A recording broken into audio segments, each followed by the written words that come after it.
It was a dark and stormy night, and I was driving home from work, taking my usual route. The rain was coming down in sheets and visibility was poor, but I was only a few miles from home.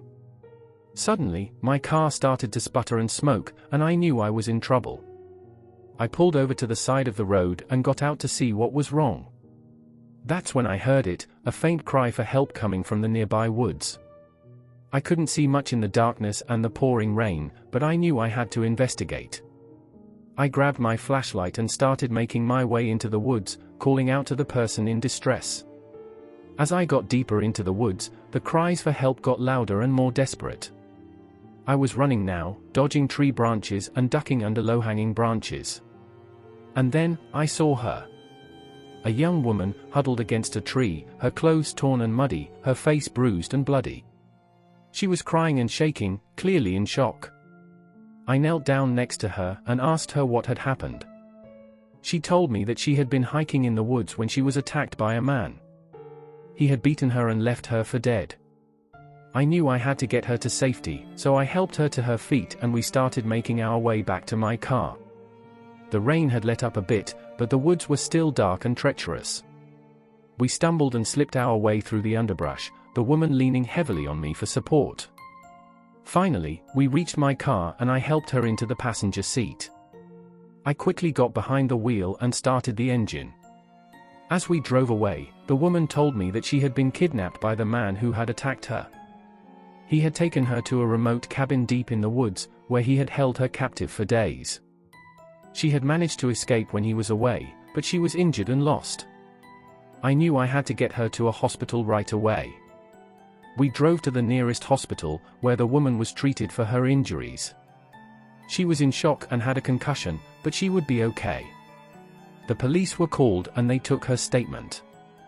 They also took mine and I gave them the direction of the cabin where the woman was held captive. I also gave them my number in case they needed more information. The next day the police called me to tell me that they had found the cabin and arrested the man who kidnapped the woman. He was a well-known criminal who had been on the run for a long time. He had kidnapped and held several women before. They also found evidence that he was behind other crimes as well. I felt a sense of relief and satisfaction knowing that the woman was safe and the criminal was caught. It was a night that I'll never forget. It was a night where I saved a life. I realized that sometimes we have to put ourselves in danger to help others and it's worth it. I also realized that even in the darkest and stormiest of nights, there's always hope and the possibility of a happy ending.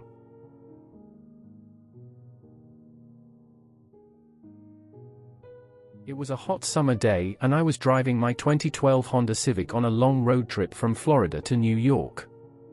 I had been driving for several hours and was starting to feel pretty tired. I had my music on and my windows down, trying to stay alert, but it wasn't working. I decided to pull off at the next rest stop and take a nap.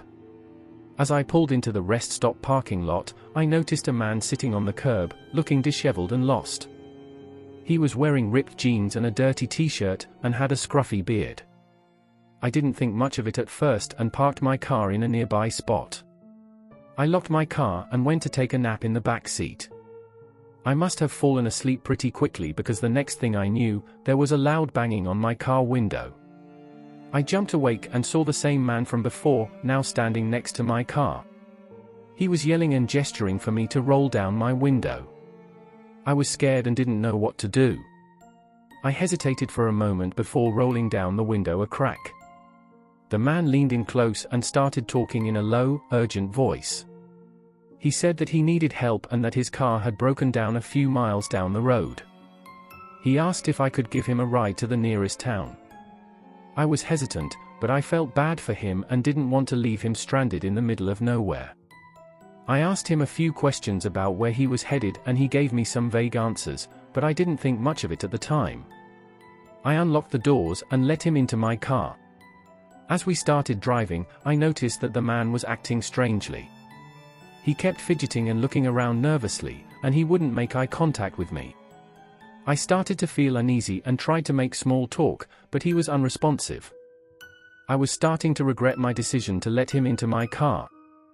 As we got closer to the town he said he was headed to, I noticed that he had taken out his phone and was texting someone. I couldn't see what he was writing, but I felt like he was up to something. I asked him again where he was headed and he gave me a different answer than before. I started to feel really uneasy and decided to pull over at a gas station. I told him that I needed to fill up on gas and that he could use the restroom while I did so. As soon as he got out of the car, I locked the doors and drove away as fast as I could.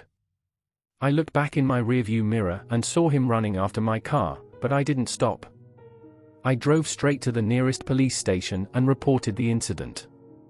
It turns out that there had been a string of carjackings in the area, and the man I had picked up fit the description of the suspect. I was lucky to have gotten away unharmed, and I learned a valuable lesson about being cautious when traveling alone.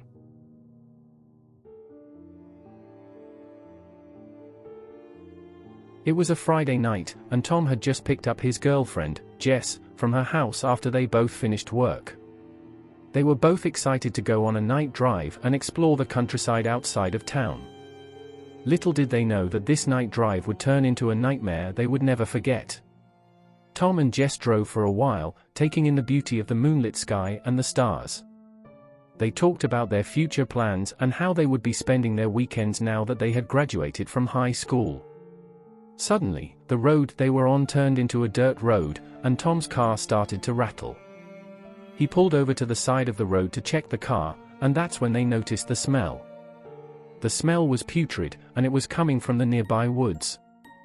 Jess was disgusted by the smell, but Tom shrugged it off as an animal that must have died in the woods.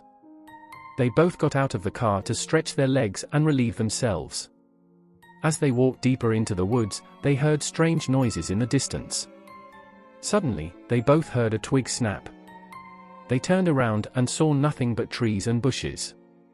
Tom and Jess continued to walk, but the noises started to get louder and closer. Jess started to panic, and Tom tried to reassure her that everything was okay. That's when they heard a scream that echoed through the woods. Tom quickly told Jess to run back to the car while he investigated the source of the scream.